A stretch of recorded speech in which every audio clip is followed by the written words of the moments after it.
न्याय दर्शन की 110वीं कक्षा है। न्याय दर्शन में तृतीय अध्याय का द्वितीय अन्य पढ़ रहे हैं। उसमें 69 सूत्र तक हो गया था। आज 17वें सूत्र से पढ़ेंगे। पृष्ठ संख्या 457। तो प्रसंग ये चल रहा है कि भूतों से जो शरीर की उत्पत्ति होती है, कर्म के कारण से भूतों से शरीर की उत्पत्ति होती है या बिना कर्म के शरीर की उत्पत्ति हो जाती है। तो सिद्धांत पक्ष है कर्म के कारण से, पूर्व पक्षी कह रहा है बिना कर्म के ही भूतों से शरीर की उत्पत्ति हो जाती है। तो उसका निषेध करते हुए सिद्धांती 17वां सूत्र में बता रहा है। सूत्र बोलिए, नित्यत्व प्रसंगश्च प्रायण अनुपपत्तेः। तो नित्यत्व प्रसंग ये प्रतिज्ञा है, हेतु दे रहे प्रायण अनुपपत्तेः। कहते यदि आप बिना कर्म के शरीर की उत्पत्ति मानेंगे, शरीर बिना कर्म के ही उत्पन्न हो गया ऐसे यदि मानेंगे, तो कर्म के कारण से मानेंगे तो कर्म नष्ट हो जाए तो शरीर नष्ट हो जाएगा। बिना कर्म के ही शरीर की उत्पत्ति मानेंगे तो शरीर नष्ट होने का प्रसंग ही नहीं आएगा, शरीर हमेशा बना रहेगा। अब क्या है, हमने पिछले जन्म में कर्म किया था, उस कर्म के आधार पर ईश्वर ने 80 साल की आयु देकर भेजा है। तो 80 साल आपने जिया, कर्म जितना किया था समाप्त हो गया, तो शरीर नष्ट हो जाता है, मृत्यु होती है। तो जब बिना कर्म के मानेंगे तो शरीर तो नष्ट होगा ही नहीं। तो प्रायण अनुपपत्ते है, मृत्यु की असिद्धि होने से नित्यत्व प्रसंग, शरीर नित्य हो जाएगा, ये दोष आएगा। बात समझ में आई? क्योंकि बिना कर्म के शरीर की उत्पत्ति मान लेंगे तो शरीर की मृत्यु ही नहीं होगी, और मृत्यु नहीं होगी तो फिर शरीर ही नित्य होने का दोष आएगा। आगे अगले पृष्ठ में देखिए, 458 पृष्ठ में, विपाक संवेदना कर्माशय क्षय शरीर पाता प्रायणम। कहते विपाक का संवेदना, विपाक कहते हैं विशेष रूप से जो पक जाता है कर्म का फल, उसको विपाक कहते हैं दार्शनिक भाषा में। कर्म विपाक, कर्म का फल। संवेदना भोगात, अनुभवात। तो कर्म का फल भोगने से, अनुभव हो जाने से कर्माशय क्षय, जब आपने भोग लिया तो कर्माशय क्षय हो गया। और क्षय हो जाने पर शरीर पाता, शरीर गिर जाता है, अर्थात नष्ट हो जाता है, मर जाता है। उसी का नाम है प्रायणम। प्रायण का अर्थ मृत्यु है। तो जब कर्माशय के कारण से शरीर मिला, कर्माशय क्षय हो गया तो मृत्यु होती है। आगे देखिए, कर्माशय अंतराच्च पुनर्जन्म। प्रारब्ध कर्म जो था उसका फल हमने भोग लिया, और इस जन्म में हमने जो कर्म किया, ये कर्माशय अंतर, दूसरा कर्माशय।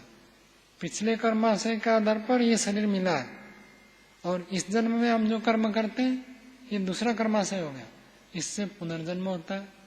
यदि हम कर्म करेंगे ही नहीं, निष्काम कर्म हो जाए तो पुनर्जन्म होगा ही नहीं।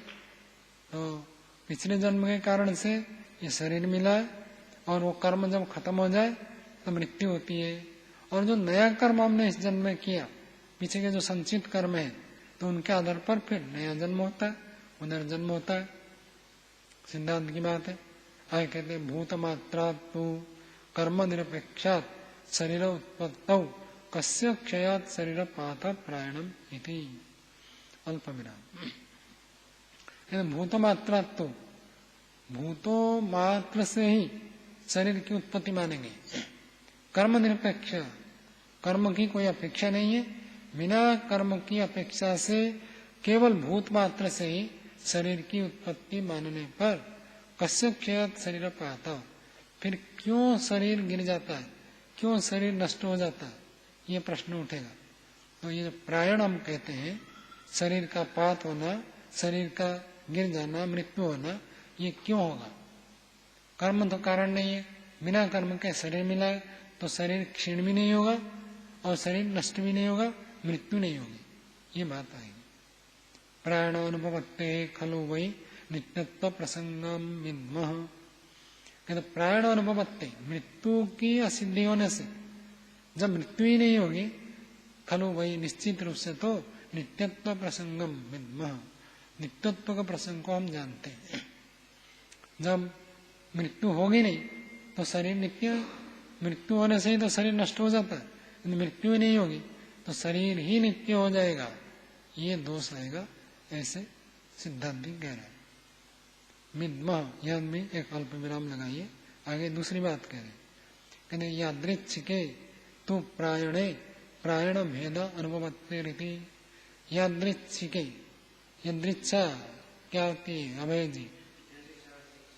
अचानक, आकस्मिक, मतलब कोई कारण नहीं है, हेतुपूर्वक नहीं है, अचानक आकस्मिक रूप में ही प्रायणे, मृत्यु यदि मानेंगे कि ये मृत्यु जो है आकस्मिक हो जाती है, अचानक मृत्यु हो जाती है, ऐसे मानने पर प्रायण भेद, प्रायण मृत्यु में, व्यक्ति व्यक्ति में जो मृत्यु का भेद है ये बनेगा ही नहीं। प्रायण भेद अनुभवती ही, हर व्यक्ति की एक जैसी मृत्यु होगी। कैसे? आकस्मिक मृत्यु होगी, अचानक। तो कोई तो जीर्ण शीर्ण होकर शरीर पूरा क्षीण हो जाता है, आंख काम करना बंद कर देती है, कान बंद हो जाता है, तब जाकर मरता है। कोई चलते फिरते ही मर जाता है। ये भेद नहीं हो सकता। कब नहीं हो सकता? यदि आप आकस्मिक मृत्यु मानेंगे, हर व्यक्ति की मृत्यु आकस्मिक होनी चाहिए। तो ये जो अलग अलग तरह तरह की मृत्यु है, ये मृत्यु सिद्ध नहीं होगी। ऐसे सिद्धांत ने कहा, सार रूप में ये बता दिया कि बिना कर्म के शरीर की उत्पत्ति नहीं होती, और यदि बिना कर्म के शरीर की उत्पत्ति मानेंगे तो शरीर नित्य हो जाएगा, नष्ट नहीं होगा, शरीर हमेशा बने रहेगा, ये दोष आएगा।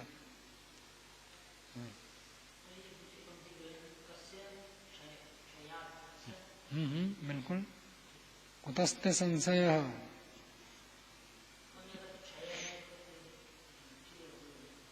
आगे चलो। पुनस्तत्प्रसंगो अपवर्गे इति एतत् समाधित्सु आह।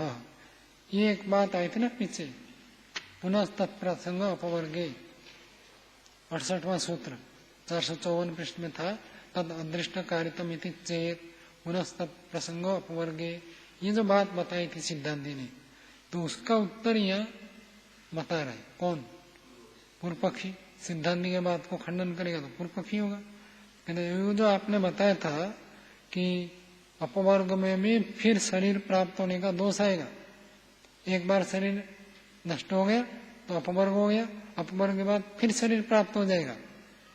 भूतों से बिना कर्म की शरीर उत्पत्ति मानेंगे तो ये दोष आएगा, ऐसे सिद्धांत ने कहा था। एतत्, इस बात को कि समाधित्सु, समाधान, इस बात का समाधान करने के इच्छुक व्यक्ति कह रहा है, अर्थात पूर्व पक्षी कह रहा है। 71वां सूत्र बोलिए। अणुश्यामता नित्यत्ववत् एतत् स्यात्। अणु कहते हैं परमाणु। ये जो 5 महाभूत के परमाणु हैं वो अपने अपने गुण से युक्त है। तो पृथ्वी के जो परमाणु हैं, तो पृथ्वी के परमाणु में मिट्टी आप देखेंगे तो सामान्य रूप से मिट्टी खोदते तो क्या दिखता है? काला दिखता है।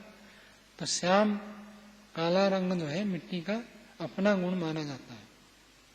और पृथ्वी भूत परमाणु नित्य है तो उसका गुण भी नित्य होगा।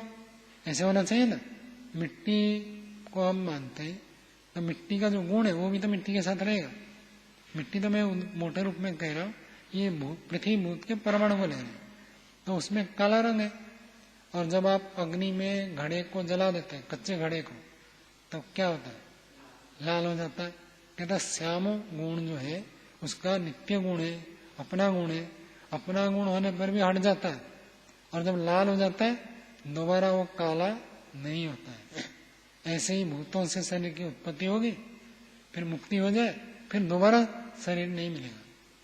जैसे काला रंग पृथ्वी परमाणु में पहले से था, नित्य है, फिर भी हट जाता है और दोबारा नहीं आता।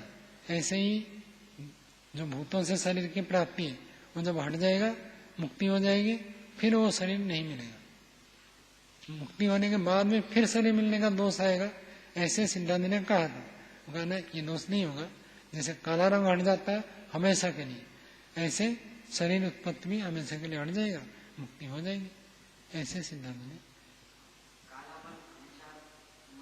जो लाल बन जाता है घड़ा, चूरा करके फिर मिट्टी में डाल देंगे फिर वैसा हो जाता है। फिर लाल रहेगा, मिट्टी में डालकर देखो, बहुत समय बाद तो फिर मिट्टी जैसा हो जाता है फिर तो। और सिद्धांत बताएगा उठता।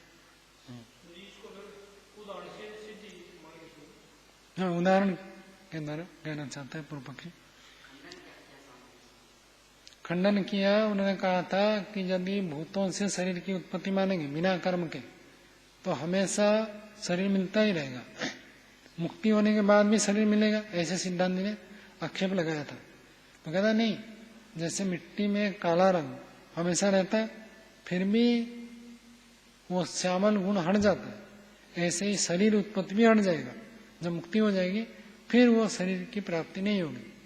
जो दोष दिखाया था मुक्ति के बाद भी शरीर मिलेगा, उस दोष को हटा रहा है कि नहीं होगा, बिना कर्म के मानने पर भी नहीं होगा। जैसे मिट्टी का काला रंग हट जाता है, लाल रंग आ जाता है, ऐसे ही शरीर उत्पत्ति अभी तो होती है, लेकिन जब मुक्ति हो जाएगी और शरीर की उत्पत्ति नहीं होगी उस जीवात्मा के लिए।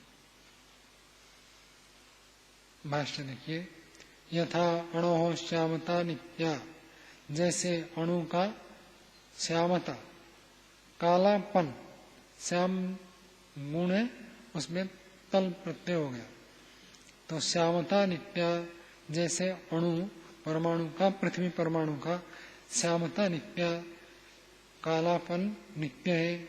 अग्नि संयोग है ना, प्रतिविद्धा न पुनरुत्पद्यते, और अग्नि के साथ जब संयोग हो जाता है, मिट्टी को आप अग्नि में जलाते हैं तो प्रतिविद्धा, वो काला रंग मिधा जाता है और काला हटकर लाल हो जाता है। न पुनरुत्पद्यते, फिर दोबारा वो उत्पन्न नहीं होता है। एवं अदृष्ट कारितम शरीरम अपवर्गे पुनर्नोत्पद्यते इति, ऐसे ही अदृष्ट कारित, अदृष्ट के द्वारा जो शरीर उत्पन्न होता है, अदृष्ट मतलब अदर्शन, ज्ञान का अभाव, जो पूर्व पक्षी ने कहा था वहां, तो उससे जो शरीर की उत्पत्ति होती है मुक्ति होने के बाद, फिर वो शरीर उत्पन्न नहीं करेगा। जैसे कालापन हट गया हमेशा के लिए, ऐसे शरीर की उत्पत्ति भी हमेशा के लिए हट जाएगा, मुक्ति हो जाएगी, दोबारा शरीर उत्पन्न नहीं होगा, मोक्ष के बाद शरीर उत्पन्न नहीं होगा, ऐसे पूर्व पक्षी ने कहा। सिद्धांति उसका उत्तर दे रहा है। 72वां सूत्र बोलिए, न अकृत अभ्यागम प्रसंगा। अकृत अभ्यागम बहुत बार आपने पढ़ चुके, तो बार बार आता है, तो न किए हुए का फल भोगना, अकृत फल को प्राप्त करना, और जो किया हुआ है उसका नष्ट हो जाना, इसको कहते हैं अकृत अभ्यागम दोष। ये दोष प्राप्त होगा यदि आप ऐसे मानेंगे, जैसे मिट्टी का काला रंग हट जाता है, ऐसे जीवात्मा के लिए शरीर उत्पत्ति समाप्त हो जाएगा, ऐसे मानेंगे तो ये दोष आएगा, अकृत अभ्यागम।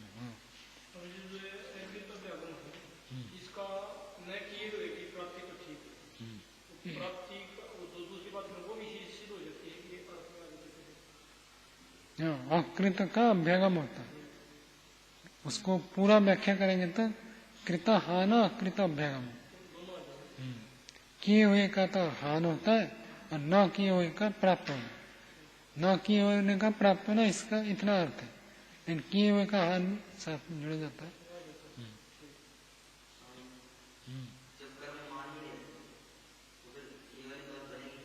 वही सिद्धांत कह रहा है, जो भी आप यदि कर्म को मानेंगे नहीं, बिना कर्म के शरीर की उत्पत्ति मानेंगे, तो शरीर प्राप्त होने के बाद सुख दुख मिलेगा, वो बिना किए हुए ही फल प्राप्ति मानना पड़ेगा आपको, ये एक दोष है। बिना किए हुए फल नहीं मिलता, तो कर्म के बिना फल प्राप्ति का दोष प्राप्त होगा, ऐसे कह रहा है सिद्धांत।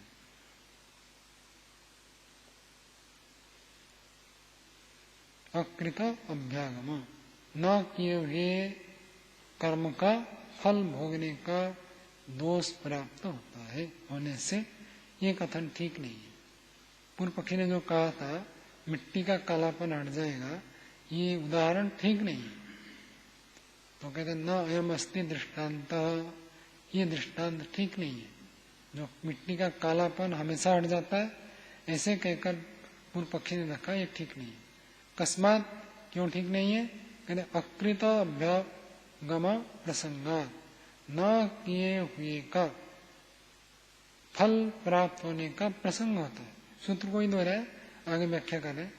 यह देखो थोड़ा अलग अलग दो प्रकार की व्याख्या करेंगे। एक व्याख्या तो आप जानते ही है, जो हमने कर्म किया नहीं वो फल प्राप्त होगा, ये अकृत अभ्यागम। लेकिन यहाँ थोड़ा अलग दो प्रकार की व्याख्या करेंगे। पहली व्याख्या में अलग ढंग से बता रहे, देखो कहते अकृतम बराबर प्रमाणतः अनुपपन्न, यह अकृत का बराबर चिन्ह लगा दो। अकृतम बराबर प्रमाणतः अनुपपन्न, जो प्रमाण से असिद्ध है उसको कहते हैं अकृत। कृत का अर्थ होता है ठीक ठीक, जो ठीक होता है उसको कहते हैं कृत। और जो अकृत मतलब जो ठीक नहीं है, उसी बात को खोला अकृतम, जो ठीक नहीं किया गया है। क्या ठीक नहीं किया गया? प्रमाणतः अनुपपन्न, जो प्रमाण से असिद्ध है वो ठीक नहीं किया गया। तो प्रमाण से अनुपपन्न को अकृत कह रहे हैं।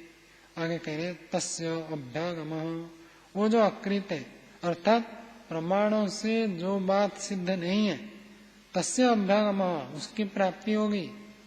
अभ्यागम उसी को खोल दिया, बराबर अभ्युपपत्ति ही बराबर व्यवसाय। व्यवसाय क्या होता है? मनोज निश्चय, निश्चयात्मक। तो कहते जो प्रमाणों से असिद्ध है उस असिद्ध बात का निश्चय करना पड़ेगा आपको। अर्थात उस प्रमाणों से वो सिद्ध नहीं है, उसी को ही मानने का दोष आएगा, ये व्यवसाय होगा। तस्य अभ्यागम, उसकी प्राप्ति होगी, उसका निश्चय होगा। और कहते एतत् श्रद्धानेन प्रमाणतः अनुपपन्न मंतव्यम, जो व्यक्ति इस बात पर श्रद्धा रखता है उस व्यक्ति के द्वारा प्रमाणतः अनुपपन्न मंतव्यम, जो बात प्रमाण से सिद्ध नहीं है उसको मानना पड़ेगा। यदि आप कहेंगे बिना कर्म के ही शरीर की प्राप्ति हो जाती है, तो बिना कर्म के शरीर की प्राप्ति मानेंगे तो प्रमाण से जो बात सिद्ध नहीं है वो आपको मानना पड़ेगा। कोई मजदूर कर्म करता है तो उसको वेतन मिलता है, कर्म ना करे तो वेतन नहीं मिलता है। अब बिना कर्म किए वेतन दे दो वो कहे, तो जैसे आप ये अप्रमाणिक कहेंगे, ठीक ऐसी ही बात होगी जब आप कहेंगे बिना कर्म के ही शरीर मिल जाए। ये अकृत अभ्यागम दोष है, कर्म किया नहीं और उसको फल मिले, इस प्रकार की बात को ये दूसरे ढंग से बताया कि प्रमाण से जो बात प्रसिद्ध है उसको आपको मानना पड़ेगा। तस्मात् न अयम दृष्टांत, इसलिए ये दृष्टांत जो दिया ठीक नहीं। कौन सा दृष्टांत? मिट्टी का कालापन हट जाता है ऐसे ही शरीर उत्पत्ति हट जाएगी, मुक्ति हो जाएगी, ये दृष्टांत ठीक नहीं है। न प्रत्यक्षम न च अनुमानम किंचित उच्यते, इस विषय में न कोई प्रत्यक्ष प्रमाण है न कोई अनुमान प्रमाण है कि बिना कर्म के शरीर की उत्पत्ति होती है। तो प्रत्यक्ष प्रमाण भी नहीं है, अनुमान भी नहीं है। प्रत्यक्ष हम जहां भी देखते हैं किए हुए कर्म का ही फल मिलता है, कुछ भी मिलता है कर्म के आधार पर मिलता है, बिना कर्म के नहीं मिलता है। तो ये प्रत्यक्ष में विरोध जाएगा। न कोई ऐसे अनुमान भी होता है बिना कर्म के किस चीज की प्राप्ति, तो इसलिए ये मानना प्रत्यक्ष के अनुमान के विपरीत है। तद इदम दृष्टान्तस्य साध्य समत्वम अभिधीयते इति, ये जो दृष्टांत कथन है कि बिना शरीर के ही प्राप्त है, बिना कर्म के ही शरीर की प्राप्ति, और अणु जैसे काला होते हैं जलाने से लाल हो जाते हैं, ऐसे ही शरीर की उत्पत्ति बिना कर्म के होती है, ऐसे मानना ये बात साध्य के समय। साध्य सम क्या होता है प्रणव जी? हेत्वाभास। साध्य के समान ये हेत्वाभास है। साध्य क्या है कि जैसे भूतों से बिना कर्म के शरीर उत्पन्न होता है, ये बात अभी साध्य कोटि में है कि बिना कर्म के 5 महाभूत से शरीर की उत्पत्ति हो जाती है, ये अभिसाध्य कोटि में। ठीक ऐसे ही अणु का श्यामता, मतलब पृथ्वी के परमाणु में जो कालापन है वो हट जाता है, दोबारा नहीं आता है, ये भी अभिसाध्य कोटि में। दोबारा नहीं आता, आपको कैसे पता चला? तो लाल घड़ा है, अब मिट्टी में गाड़ देंगे, कुछ दिन तक तो लाल रहता है, लेकिन वर्षों वर्षों तक बीत जाए तो काला हो जाता है। सब चीज काली हो जाती है, मिट्टी में मिल जाती है सर, तो फिर आ जाता है। ये अभी साध्य समय है।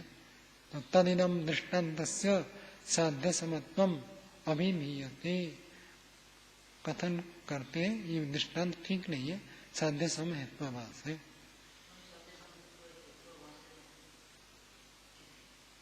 कैसे? हाँ, हेत्वाभास 5 प्रकार है, उनमें से एक प्रकार है साध्य सम।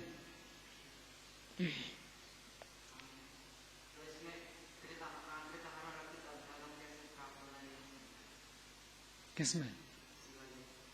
इस व्याख्या में तो इतना कह रहे, अकृतम का अर्थ अप्रामाणिकम, अभ्यागम मंतव्य, बिना प्रामाणिक बात को आपको मानना पड़ेगा। अकृत का अर्थ न किया हुआ नहीं, अप्रामाणिक, ये अर्थ कर रहे। कृत का अर्थ प्रामाणिक और अकृत का अर्थ अप्रामाणिक। अप्रामाणिक बात को मानने का दोष आएगा, अभ्यागम स्वीकार करना पड़ेगा आपको। जो बात प्रमाणों से सिद्ध नहीं है उसको मानना पड़ेगा, ऐसे दोष दिखा रहे। आगे देखिए,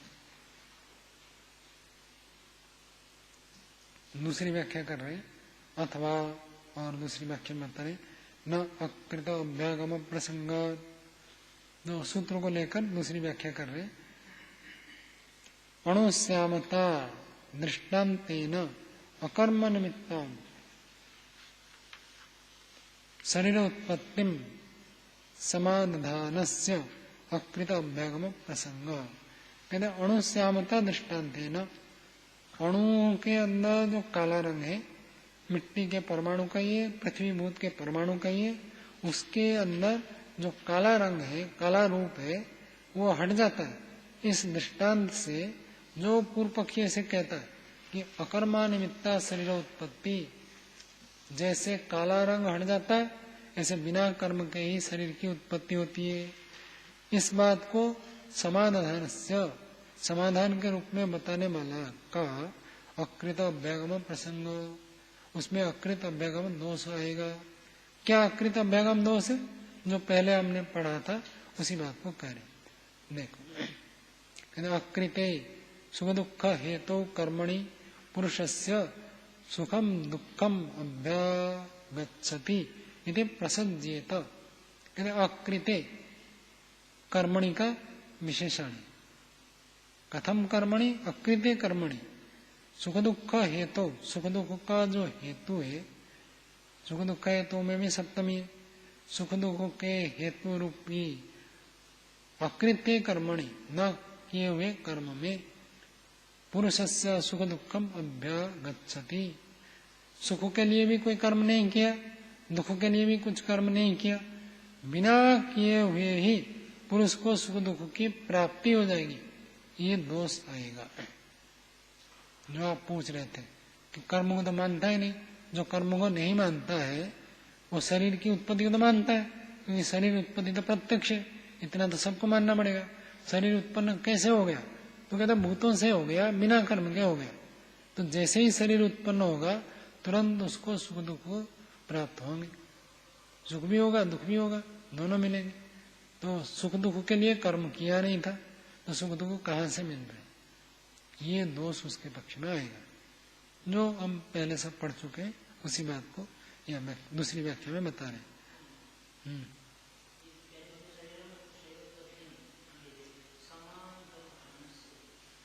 समाधान करता हुआ व्यक्ति का जो सिद्धांत है उसमें ये दोष आएगा।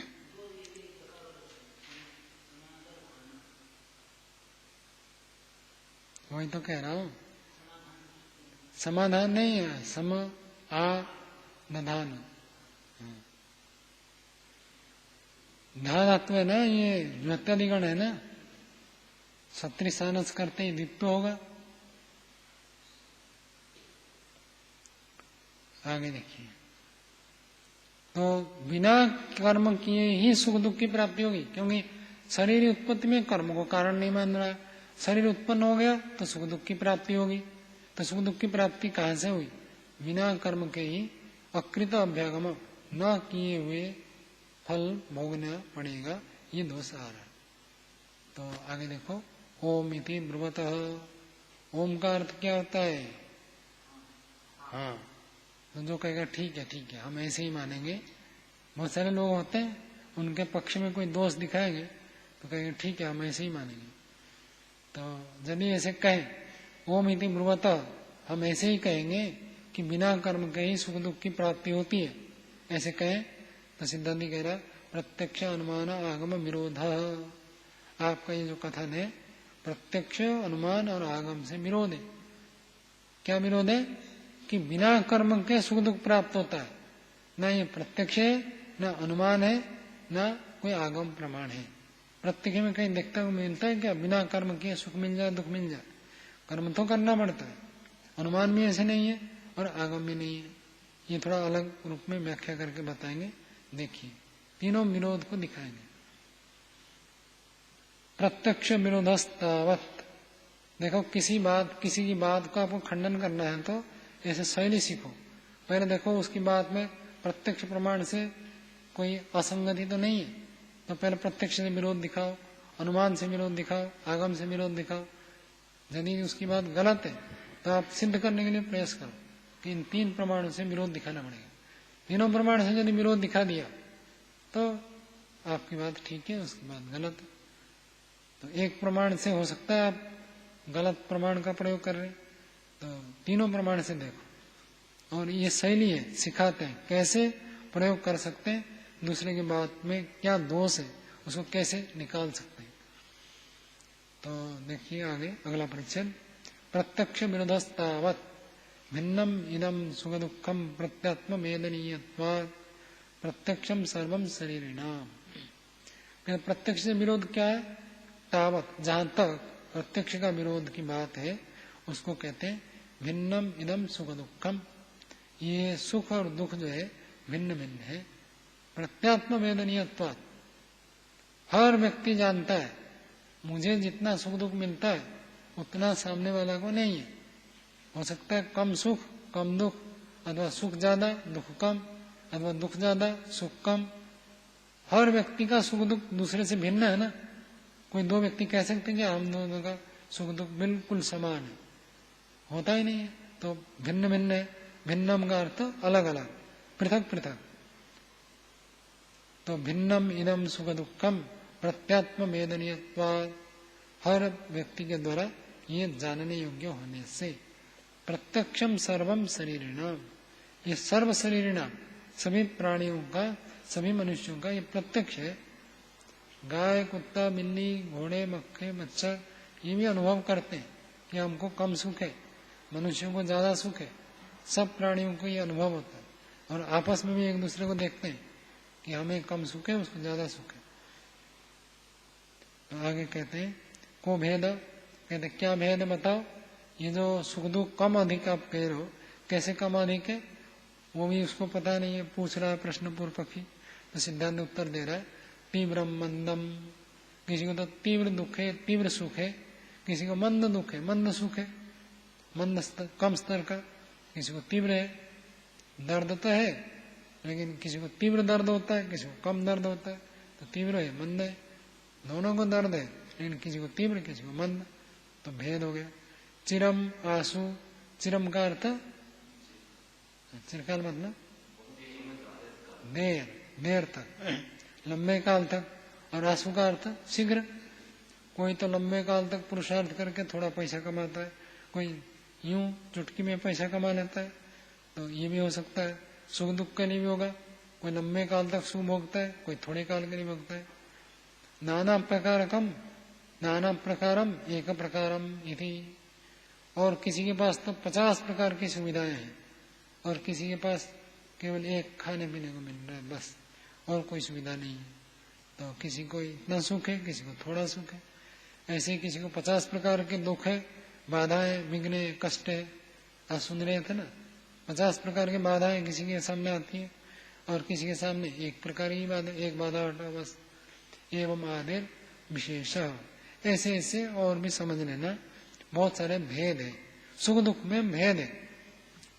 आगे देखिए, न च अस्ति प्रत्यात्मनियतः सुख दुख हेतु विशेष। कहते सुख दुख का हेतु विशेष, उल्टा चलेंगे। सुख और दुख का जो हेतु है, कारण है, वो भेद है। प्रत्यात्मनियत, हर आत्मा में निश्चित है। और सच नास्ति भवता पक्षी, तो आपके पक्ष में बनेगा नहीं। सिद्धांती पूर्व पक्षी को कह रहा है, यदि आप कर्म के कारण से शरीर को मानेंगे नहीं, तो ये जो सुख दुख में हेतु है, कारण है, वो भेद तो प्रत्येक आत्मा में निश्चित आपके पक्ष में रहेगा नहीं। क्यों? किसी को कम हो रहा है, किसी को ज्यादा हो रहा है। आत्माएं तो सब एक समान है ना, तो आत्मा में ये कारण नहीं है कि इसको कम सुख हो, इसको ज्यादा सुख हो, ऐसे आत्मा को ज्यादा सुख हो, ऐसे आत्मा को ज्यादा दुख हो, ये तो बनेगा नहीं। और आगे कह रहे, न च असति हेतु विशेष से फल विशेष दृश्यते। न को क्रियापद के साथ जोड़ेंगे, असति हेतु विशेष से फल विशेषो न दृश्यते। हेतु विशेष के न होने पर, विशेष मतलब भेद, हेतु में भेद न होने पर फल में भेद नहीं देखा जाता है। हेतु में भेद है, कारण में भेद है, तो फल में भेद मिलेगा। एक विद्यार्थी को दंड दिया, एक को दंड नहीं दिया, तो कोई ना कोई कारण तो होगा। निष्कारण ऐसे फल में भेद नहीं होगा, कोई ना कोई कारण होगा। कुछ कारण न हो तो दंड देने वाला पक्षपाती होगा, अज्ञानी होगा, स्वार्थी होगा, रागी होगा, मोहग्रस्त होगा। कुछ ना कुछ तो कारण होगा। बिना कारण के फल में भेद नहीं आएगा। समान रूप से आटा बनाएंगे तो समान रूप से बिस्कुट बनता है, कोई भेद नहीं होता। लाल रंग डाल देंगे तो लाल बिस्कुट बन जाएगा। तो कारण में भेद हो तब जाकर कार्य में भेद होता है।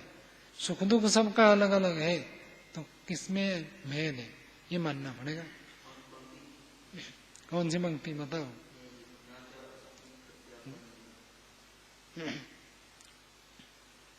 सुख दुख का हेतु विशेष, इसमें 1 नंबर लगाओ। प्रत्यात्मनियत 2 नंबर, न में 3, अस्ति में 4। कहते सुख दुख का जो हेतु विशेष है, सुख दुख के कारण में भेद, प्रत्यात्मनियता नास्ति। आपके अंदर जो आत्मा है उसमें ऐसे फिक्स करके नहीं रखा गया कि इसको इतना दुख हो, इतना सुख हो। जो सुख दुख है आत्मा के साथ निश्चित नहीं है, ये कहना चाहता। कर्म से ही तो होता है। पूर्व पक्षी कर्म को तो मानता नहीं। सिद्धांत कह रहा आत्मा में सुख दुख का कारण विशेष निश्चित नहीं रहता।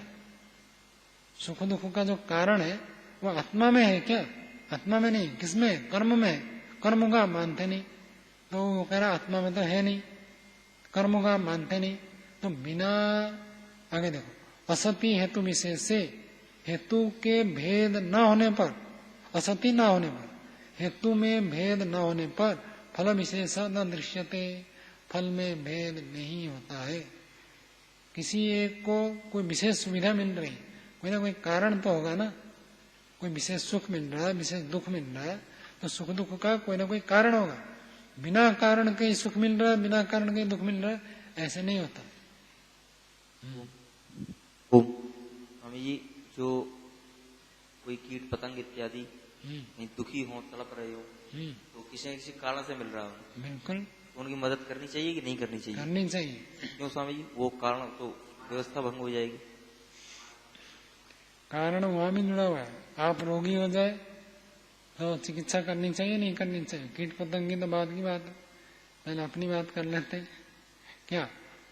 है मनुष्य पे तो ठीक है, मनुष्य है, अधिकार है, लेकिन वो तो भोग रहे हैं ना कीट पतंग पे, उन्हें तो भोगने देना चाहिए। उनकी भोग योनि, पूरी भोग योनि है। उसमें बहुत कारण है। एक तो परमात्मा ने उनको ऐसे देते हुए हम मनुष्यों को ये आदेश दिया, जहां तक हो सके अन्य प्राणियों की रक्षा करो। न्याय दर्शन में आपने दूसरे सूत्र में ही पढ़ा था, 3 पुण्य कर्म 3 पाप कर्म शरीर से होते। शरीर से जो 3 पाप है, हिंसा, चोरी, व्यभिचार, और इसके विपरीत 3 पुण्य कर्म। हिंसा के विपरीत था रक्षा, दूसरे प्राणी को रक्षा करना पुण्य है। नहीं, ऐसे थोड़ी कहा है। योग दर्शन में पूरा कह दिया, जाति देश काल समय अनवच्छिन्न सार्वभौम महाव्रतम। सार्वभौम महाव्रत है वो। ऐसे नहीं केवल मनुष्यों की हिंसा करूंगा, अन्य प्राणियों की हिंसा करूंगा। एक तो आप करेंगे तो आपको पुण्य मिलेगा। रक्षा का अवसर तो बहुत कम मिलता है। कहाँ किसको बचाने का अवसर आपको मिलता है? बहुत कम मिलता है। तो कभी भी अवसर मिले तो चूकना नहीं चाहिए। कोई व्यक्ति रोगी हो, कोई असहाय हो, कोई ऐसी स्थिति है, बहुत कम आते हैं, आते ही उसके अवसर का लाभ उठाना, पुण्य कमाओ। ये 2 प्रश्न। एक कीड़ा है छोटा सा, उसके ऊपर बहुत सारी चींटियां चिपकी हुई थी। तो अगर चींटियां हटा रहे हैं, चींटियों के प्रति गलत हो जाएगा और उसकी रक्षा हो जाएगी, और वो खून चुसते चुसते वैसे ही वो मर तो जाएगा ही, वो और ज्यादा तड़पेगा। तो उसको बचाना चाहिए या फिर और मार देना चाहिए? न मारना चाहिए न बचाना चाहिए।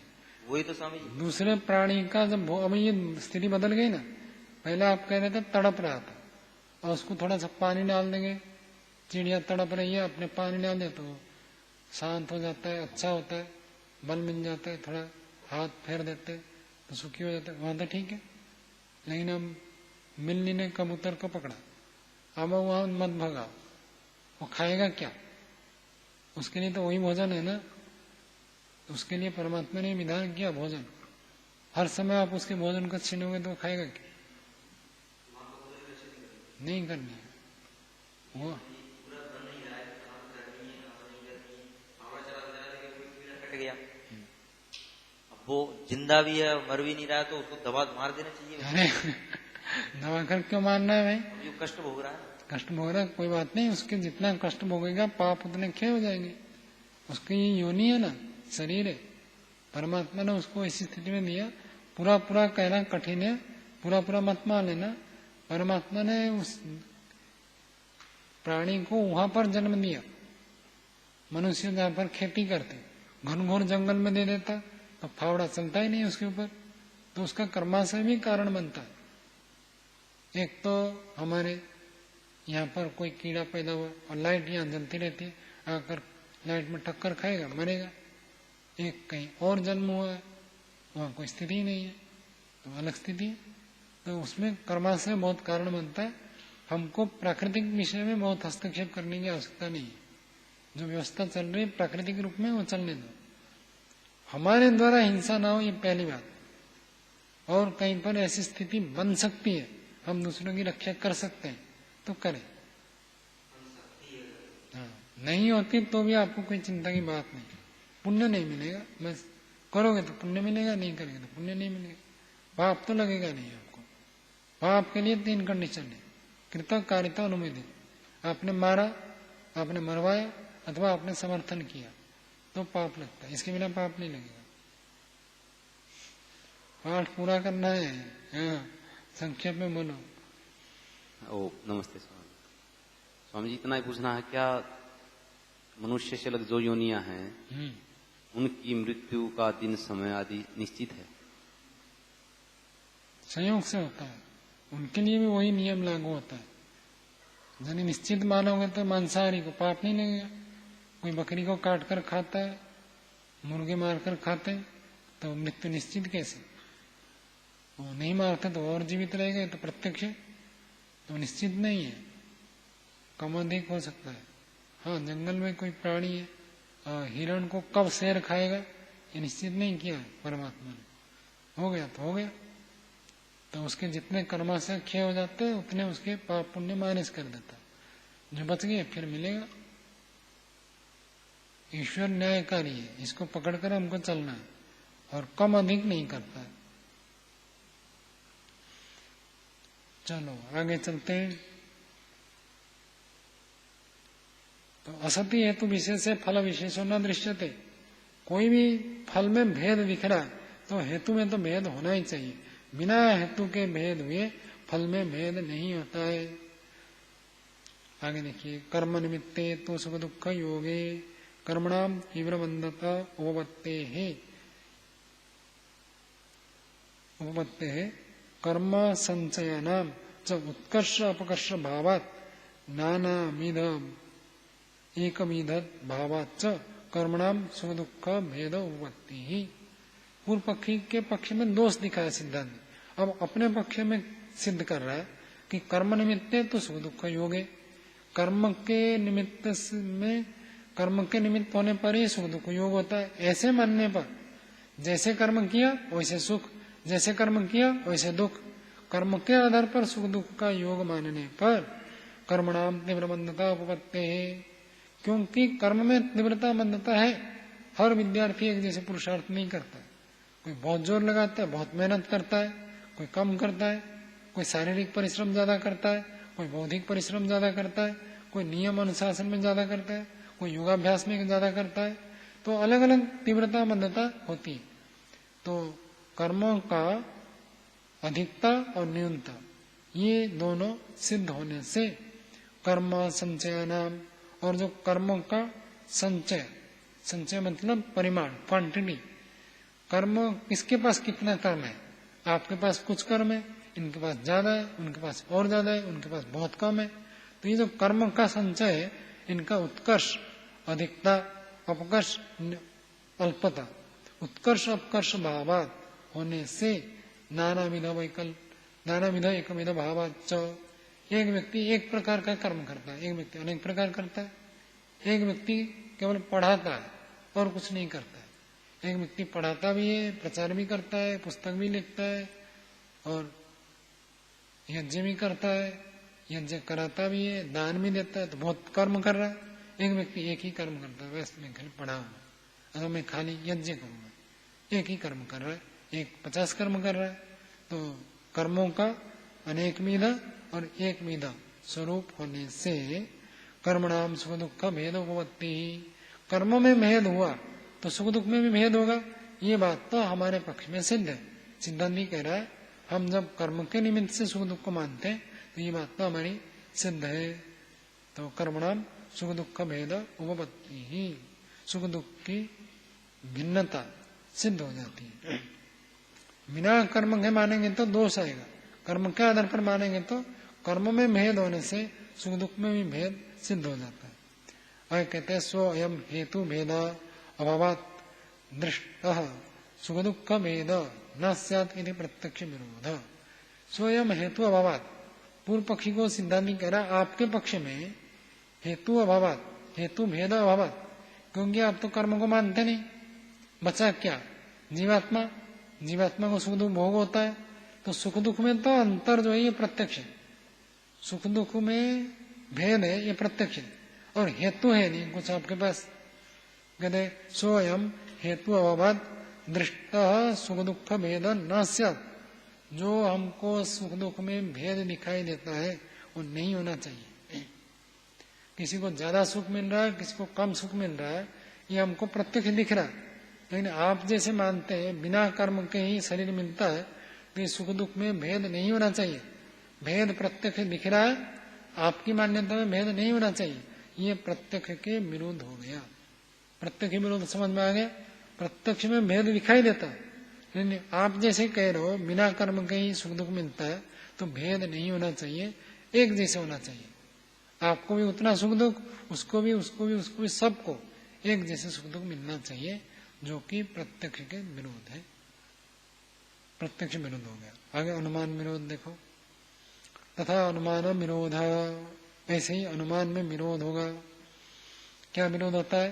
कहते दृष्टम ही पुरुष गुण व्यवस्थानत सुख दुख व्यवस्थानम। कहते दृष्टम ही, प्रत्यक्ष हम देखते हैं कि पुरुष के गुणों में व्यवस्थानत, व्यवस्था होने से सुख दुख में व्यवस्था है।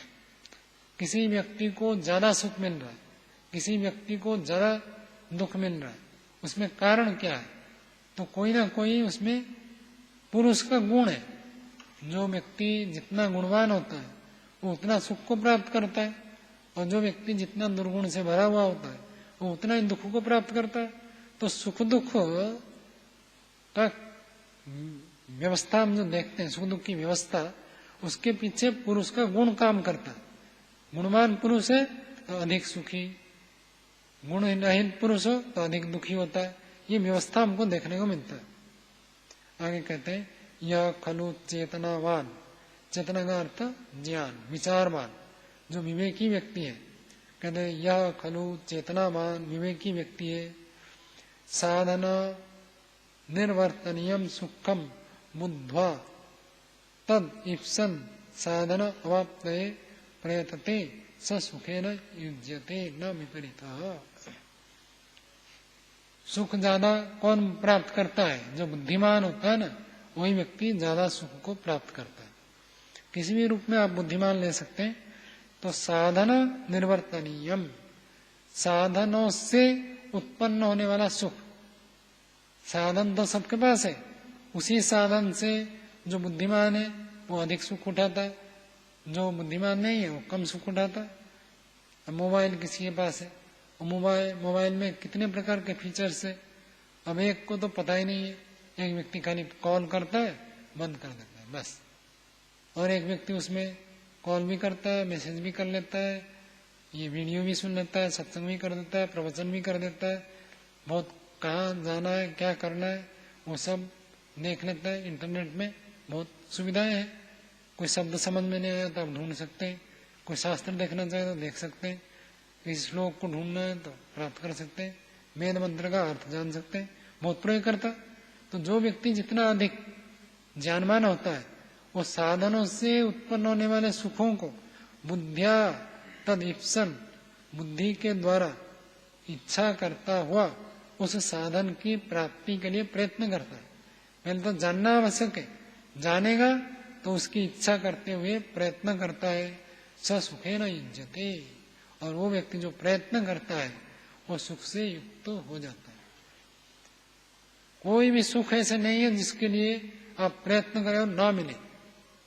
कम मिलेगा अलग बात है, प्रयत्न करने पर अवश्य ही मिलता है। ऐसे नहीं हो सकता प्रयत्न करें और ना मिले, जब भी प्रयत्न करें मिलेगा। तो सुखेन युज्यते न विपरीत, विपरीत का नहीं। विपरीत मतलब जो ज्ञानवान नहीं है, चेतनावान नहीं है, बुद्धिमान नहीं है, कुशल नहीं है, वो व्यक्ति ऐसे सुख को प्राप्त नहीं करता, सुख से युक्त नहीं होता। इसी के विपरीत बात बताएंगे हमें, देखो आगे। यश्च साधन निर्वर्तनीयम दुखम बुद्ध्वा तद्ध्यासो साधन परिवर्जनाय यतते, और जो व्यक्ति साधन निर्वर्तनीयम दुखम, साधनों से उत्पन्न होने वाले दुखों को बुद्ध्वा तद्ध्यासु, बुद्धि से विचार करके, तद्ध्यासु उसको छोड़ने की इच्छा करता है, साधन परिवर्जनाय यतते, साधनों को हटाने के लिए यत्न करता है। पहले व्यक्ति है ना बहुत सारे मकान बना लेता है, और जब वृद्ध हो जाता है अब देखता है सारा का मेंटेनेंस ही नहीं होता, मेंटेनेंस नहीं होता और लोगों को किराए पर देंगे तो कब्जा कर लेते हैं। बच्चे तो आजकल रहते नहीं माता पिता के पास, और माता पिता ने जगह जगह पर सब घर बना दिया था। किस लिए बना था? अधिक सुख मिलेगा। अब वृद्ध हो गए, जाना आना संभव नहीं है, मेंटेनेंस नहीं होता है, तो एक एक को फिर बेचने लगते हैं।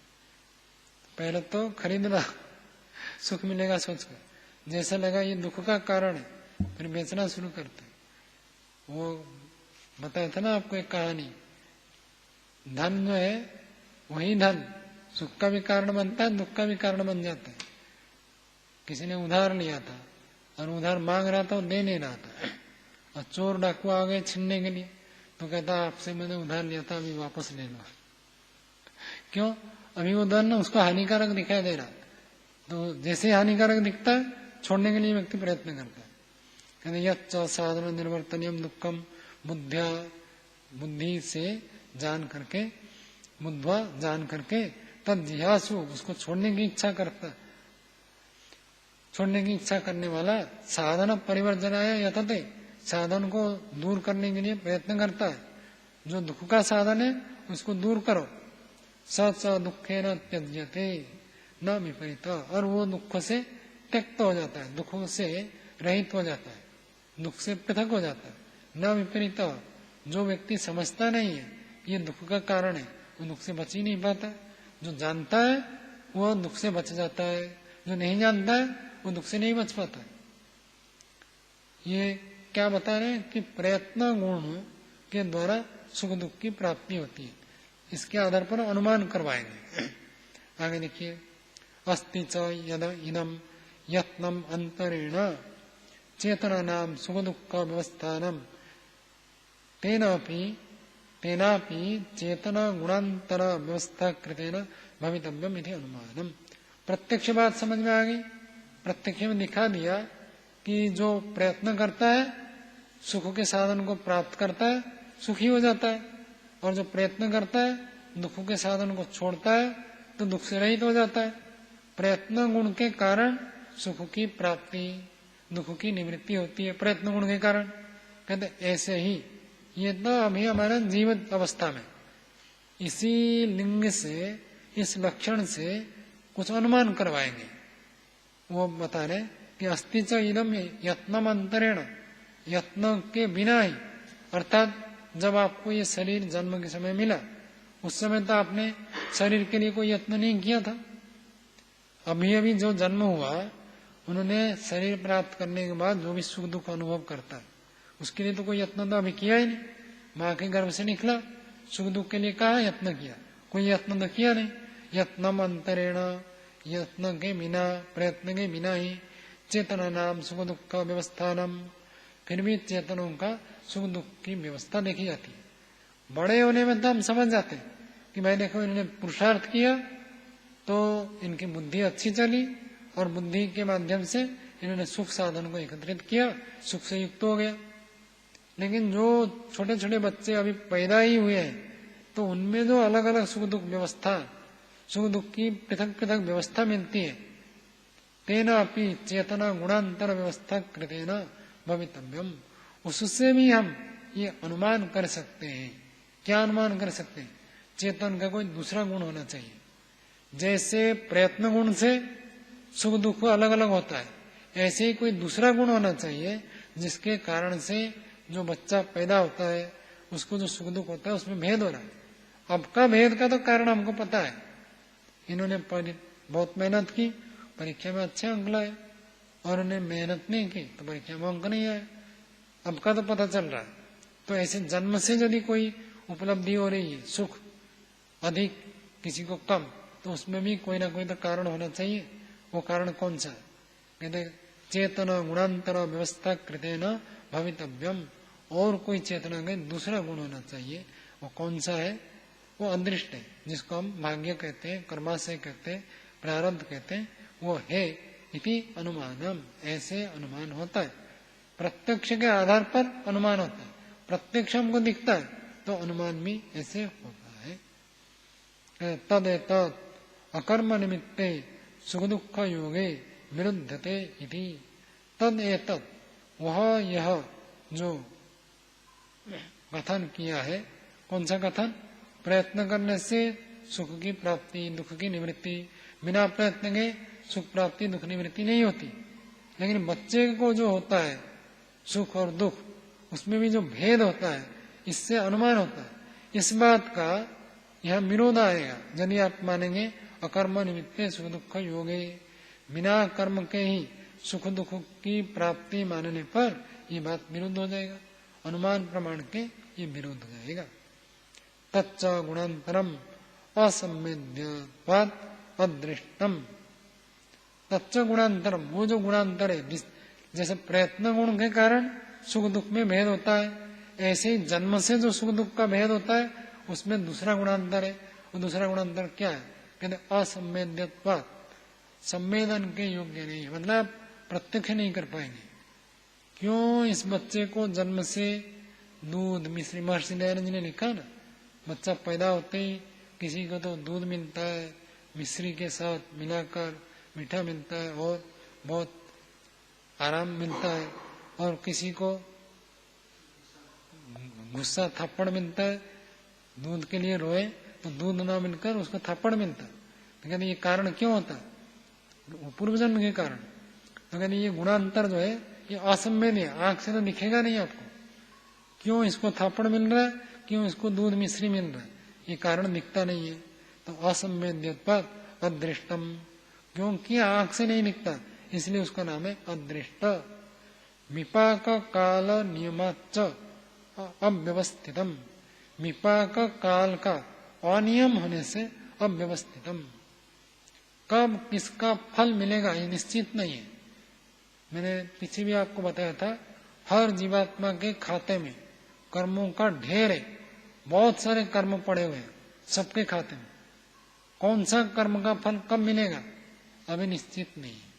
योग दर्शन में उसको कहते हैं अनियत विपाक। एक होता है नियत विपाक, एक होता है अनियत विपाक। जिनका फल अभी निश्चित हो गया वो तुरंत अगले जन्म में देंगे, ये नियत विपाक। और जिनका अभी फल निश्चित नहीं है वो आगे कभी भी मिलेगा, पड़ा है अभी संचित होकर पड़ा। कहते विपाक काल अनियमात, विपाक का समय, फल भोगने का समय अनियम होने से अव्यवस्थितम, वो अव्यवस्थित है। कब मिलेगा अभी व्यवस्थित नहीं है। बुद्ध्यादयस्तु संवेद्याः च अपवर्गीणश्च इति। और बुद्धि आदि जो है, किसी की बुद्धि तेज चलती है, किसी के अंदर सात्विक इच्छाएं उत्पन्न होती है, किसी के अंदर रासिक इच्छा है, तामसिक इच्छा है। ये जो बुद्धि आदि गुण है, ज्ञान, इच्छा, प्रयत्न आदि संवेद्य, ये तो अनुभव करने योग्य है। किसके खाते में कितने कर्म है ये आप अनुभव नहीं कर सकते, वो अदृष्ट है, दिखेगा नहीं। लेकिन कौन व्यक्ति कैसे मेहनत करता है, उसकी इच्छा क्या है, पता चल जाएगा ना। क्यों? प्रणाम जी, आपका उदाहरण दूं।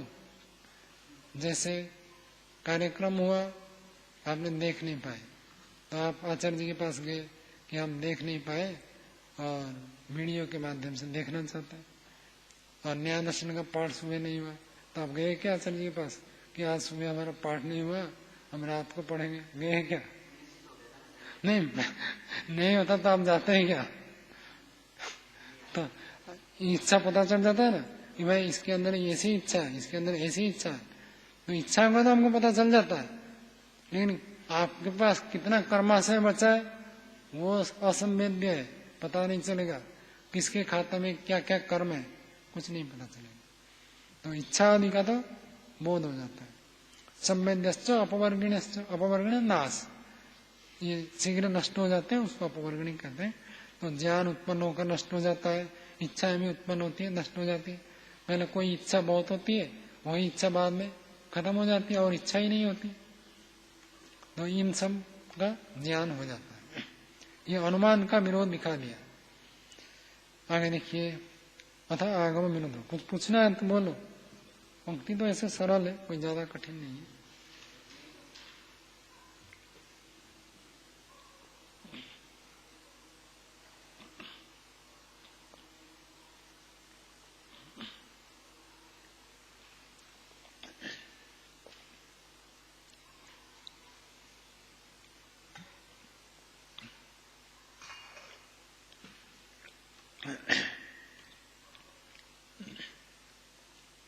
आगे देखिए, अथा आगम विरोधा, आगम प्रमाण से विरोध दिखाएंगे। कहते बहु खलु इदम आश्रम ऋषिणाम उपदेश जातम अनुष्ठान परिवर्जन आश्रयम उपदेश फलम च शरीरीणाम वर्णाश्रम विभागेन अनुष्ठान लक्षण प्रवृत्ति परिवर्जन लक्षण निवृत्ति। बस यहाँ अल्प विराम लगा दीजिए, बहुत लंबा है वाक्य। कहते बहुखलु इदम आश्रम। आश्रम, आश्र क्या होता है? आश्र अनाश। किसको आश्र कहते हैं? ऋषिणा प्रोक्तम आश्रम।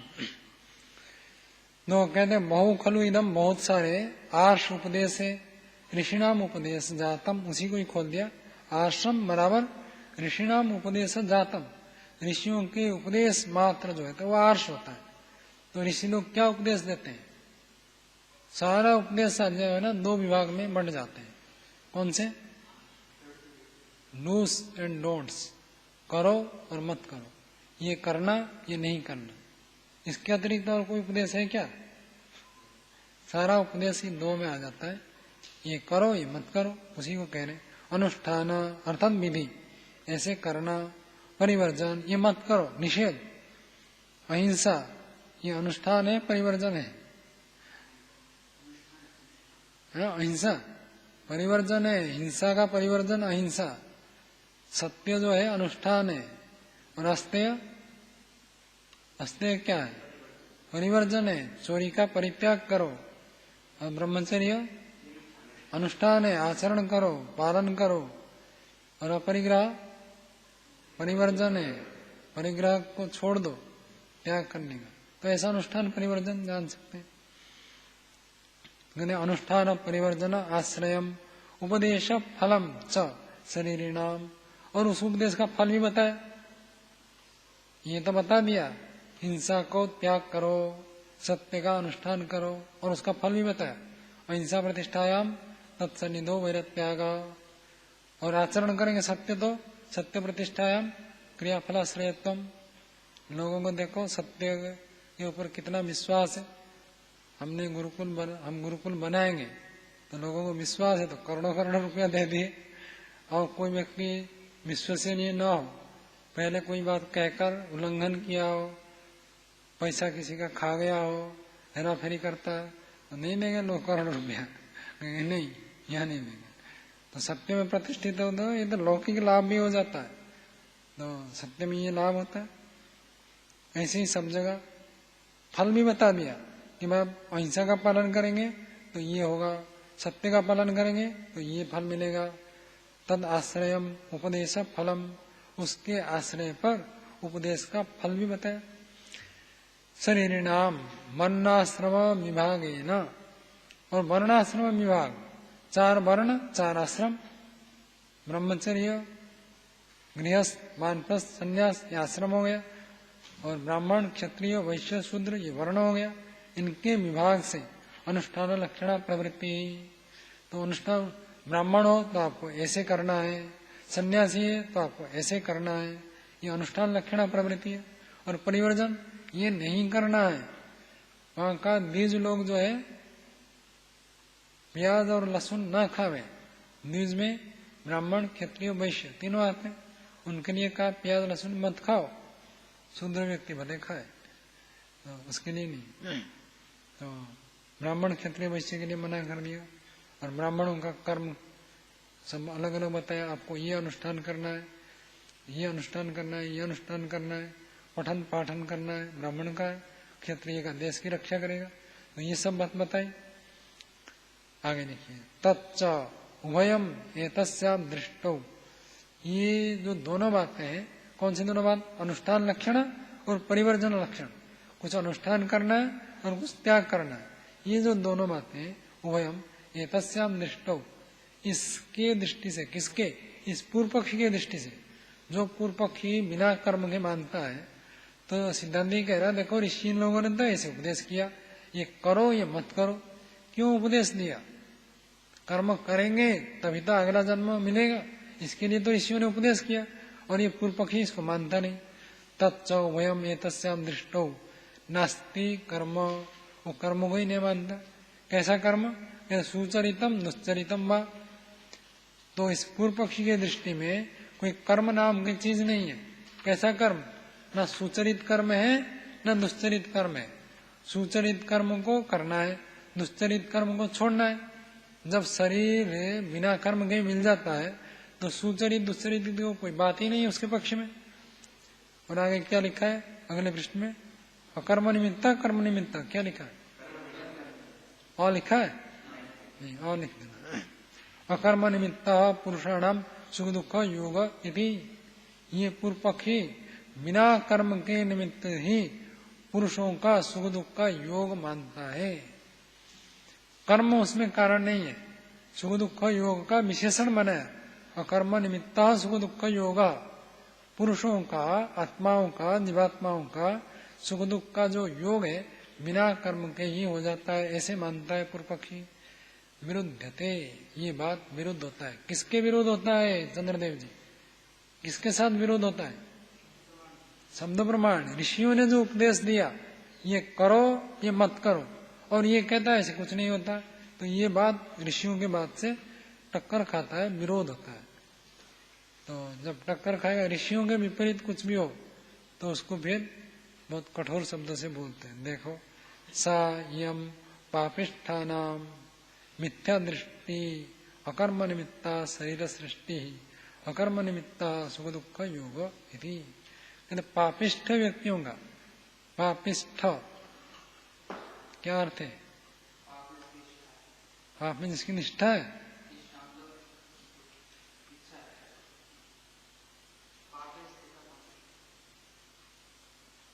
व्याकरण की बात है। हाँ, इष्ठन प्रत्यय हुआ, अतिशयने तमम इष्ठनो, पाप में जो अतिशय पापी है उनको कहते पापिष्ठ। पापी मतलब सामान्य पापी, और ये पापी यान बहुत पाप करने वाला, और पापिष्ठ होता है सबसे अधिक पाप, अतिशय पाप करने वाला को पापिष्ठ कहते हैं। लघिष्ठ गरिष्ठ पापिष्ठा नाम, पाप में प्रबल पाप करने वालों का मिथ्या दृष्टि ही। और जो व्यक्ति कर्म को मानेगा नहीं वो तो पाप खुल्लम खुल्ला करेगा। ये सारे जितने पाप करते क्यों करते? क्योंकि कर्म के आधार पर शरीर मानते नहीं। यदि उनको पता चल जाए कि पाप करेंगे तो हमको कुत्ता घोड़ा गधा बिल्ली मक्खी मच्छर बनना पड़ेगा, कोई पाप ना करे, वो लगता नहीं उनको, इसलिए पाप खुल्लम खुल्ला करते जा रहे हैं और अधिक से अधिक पाप करते हैं। तो कहते सायम पापिष्ठाना मिथ्या दृष्टि अकर्म। मिथ्या दृष्टि, मिथ्या दृष्टि मूर्खों की मान्यता है। क्या मूर्खों की मान्यता है? कहते अकर्म निमित्ता शरीर सृष्टि ही, बिना कर्म के ही शरीर की उत्पत्ति हो जाती है। ये मान्यता पापिष्ठ व्यक्तियों का और मूर्खों की ये मान्यता है। अकर्म निमित्ता सुख दुख का योगा, बिना कर्म के ही सुख दुख मिलता है, ऐसे वो मानते हैं। 4 वाक्य इसमें आता है, यावत जीवेत सुखम जीवेत ऋणम कृत्वा घृतम पुवेत भस्मीभूतस्य शरीरस्य पुनरागमन कुतः।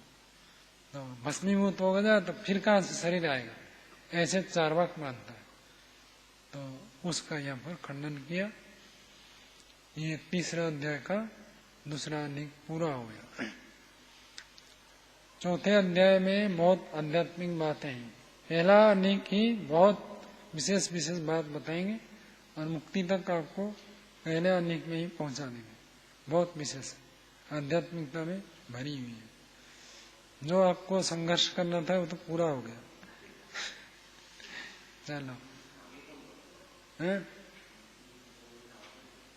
मुक्ति तक, फिर मुक्ति का रास्ता भी बताएंगे ना, मुक्ति तो दिखा देंगे, ये मुक्ति ऐसे होती है, करो कैसे करना है, कैसे पहुंचना है वहां तक, बीच में क्या रोड़े आएंगे वो भी बताएंगे सब। चलो,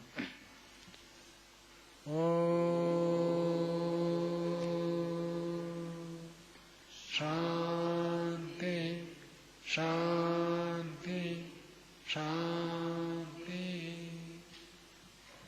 सभी को साधन।